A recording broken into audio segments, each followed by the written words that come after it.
Yang pakai baju, yang bajunya dijahit sendiri sekarang siapa? Ada nggak? Ibu api, bapaknya api, anaknya api, morotuane api, wong tuane api, tonggone.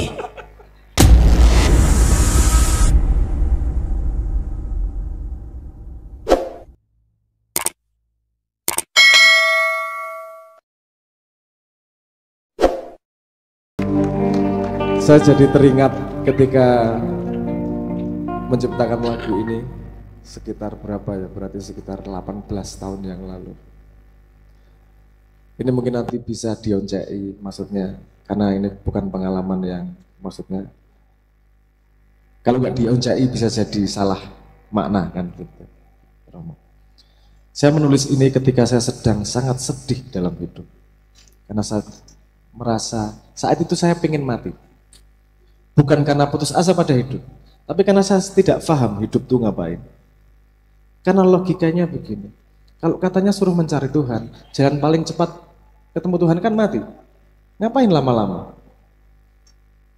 Sekarang aja, oke, ada argumentasi lain. Ayo mencari kebenaran, ayo mencari ilmu, mencari pengetahuan. Terus saya teringat ceritanya Nabi Musa bertemu dengan Nabi Khidir, bahwa ternyata Nabi Musa aja punya sesuatu yang tidak dipahami dan harus belajar dari Nabi Khidir. Kalau ada seorang nabi yang ditemani sama malaikat aja tidak menemukan semua bulatan kebenaran, bagaimana dengan saya yang ditemani iblis setiap hari? Apa kesempatan saya ketemu sama kebenaran? Kan gitu. Itu saya sangat putus asa, ngapain hidup? Jadi hidup itu intinya adalah ngantri nunggu mati. Tapi di Islam diajarkan nggak boleh bunuh diri. Berarti hidup pasti ada maknanya nih, maksudnya ngapain sih? Suruh ngapain sih? Suruh ketemu Tuhan, jalan paling cepat nggak boleh. Mati, bunuh diri nggak boleh. Berarti ngapain hidup ini? Makanya itu saya sangat membutuhkan sandaran hati, sehingga saya tulis menjadi sandaran hati. Semua sedihku ini tidak ada arti jika engkaulah sandaran hati. Kula mohon diberi rezeki pemahaman Gusti. Kenapa saya harus hidup? Kenapa saya harus meneruskan drama-drama kayak gini nih setiap hari ini? Ruwet. Ayo, bendino ngelih, bar kuwi dingisingke, bar kuwi ngelih meneh, ngising meneh, adus, reget meneh, adus meneh, bendino ngono terus ngopo to iki? Drama seperti itu. Saya mencoba mencari apa sih? Gimana sih? Mungkin ini bukan jawaban yang paling tinggi, tapi saya menemukan semangat dari jawaban ini. Sebelum saya ngomong jawabannya, saya tanya dulu. Di sini yang pernah makan buah mangga siapa? Angkat tangan. Oh semuanya, yakin? Semuanya sudah pernah makan buah mangga? Oke. Saya tanya, yang pernah menanam pohon mangga siapa? Angkat tangan. Terus mangganya siapa yang dimakan? Oke. Di sini ada yang pakai baju. Oh ya semua ya pakai baju. Semua. Ada yang pernah jahit bajunya sendiri sampai selesai? Coba siapa yang menjahit bajunya sendiri? Yang pakai baju, yang bajunya dijahit sendiri sekarang siapa? Ada nggak? Nggak ada. Tapi ada nggak yang membuat baju yang Anda pakai sekarang? Ada ya? Ada yang nanam pohon mangga sehingga mangganya bisa Anda makan kapan itu? Ada nggak yang nanam pohon mangganya? Ada juga ya. Terus saya dikenalkan dengan khairun nas anfahum linnas. Orang yang paling baik adalah orang yang banyak manfaatnya. Wes lah, kalau hidup itu cuma ngantri nunggu mati, yuk ngisi kegiatan. Kegiatannya apa? Goyang-guyu kalih Romo, goyang-guyu ronor nih, sing penting manfaat. Manfaat apa yang bisa saya lakukan? Nggak ada manfaat yang lebih besar, lebih kecil. Asal kamu sungguh-sungguh melakukan apa yang kamu lakukan, akan ada manfaatnya untuk orang lain. Sungguh-sungguh kata kuncinya. Wes, sing iso nambal ban, sing iso gojek, sing iso jahit, sing iso nulis. Yang penting sungguh-sungguh. Harapannya Tuhan terharu melihat usaha kita. Mungkin usahanya nggak besar, tapi Tuhan melihat kesungguhan kita. Semoga. Amin ya rabbal alamin. Mungkin monggo Romo, dilanjut Romo. Saya kebelet pipis. Masih bersama Mas Abrak. Konco-konco, dulur-dulur kabeh, begitu indah apa yang disampaikan Mas Abran dengan arti dan makna yang tersurat dan tersirat. Wow ya, Insya Allah semua pasti punya kenangan dan semua pasti pernah bosan dalam kehidupan. Semua pasti pernah. Saya ingat ada salah satu dawuh bahwasanya hidup di dunia ini yang ada hanya pedih dan perih. Wonten dawuh bahwasanya di dunia ini adanya hanya pedih dan perih. Lo mikir-mikir di makna pedih dan perih niku maksudnya pripun? Oh, sedikit demi sedikit kita memaknai ataupun mengartikan dawuh ini. Nyata kehidupan memang tidak ada yang sempurna. Contoh panjenengan sedoyo,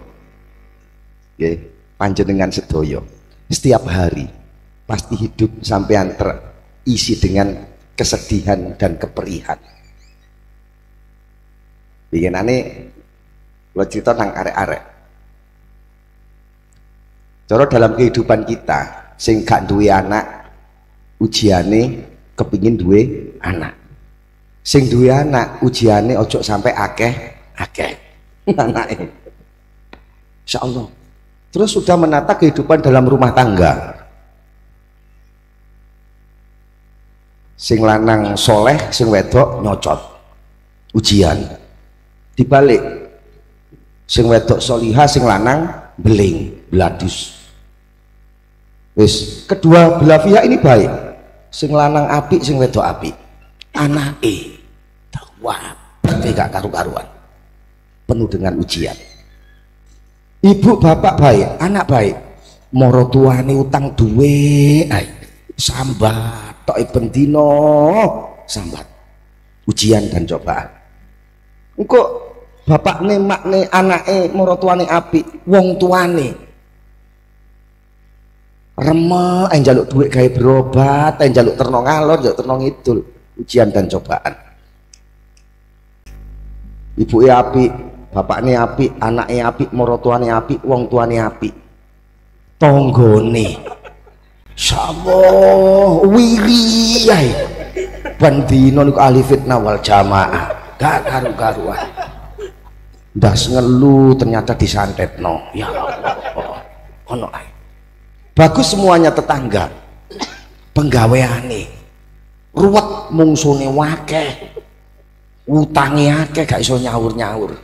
Kadek meneh gak mundak-mundak pangkat koyo Mas Lubis gini iki. Ngenteni golek cantolan, wis pensiun sing nyantoli. Kepingin sekolah iku sik butuh duit.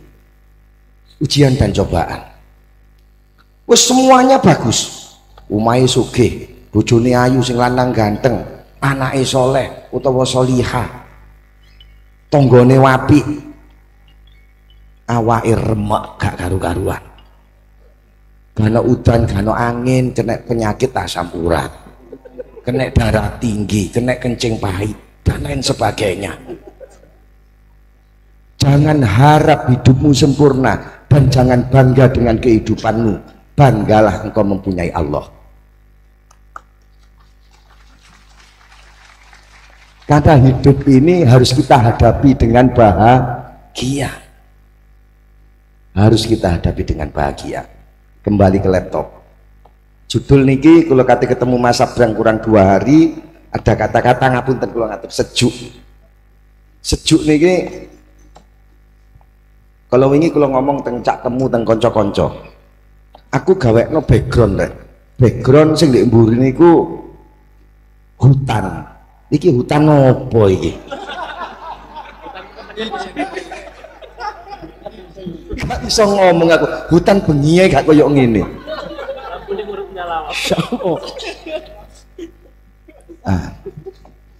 Ati karep bondo cupet, kadang nun sewu nggih, nun sewu. Kula nggak ada kepingin ngeten sing laksanakaken boten ngoten. Nggih napa boten?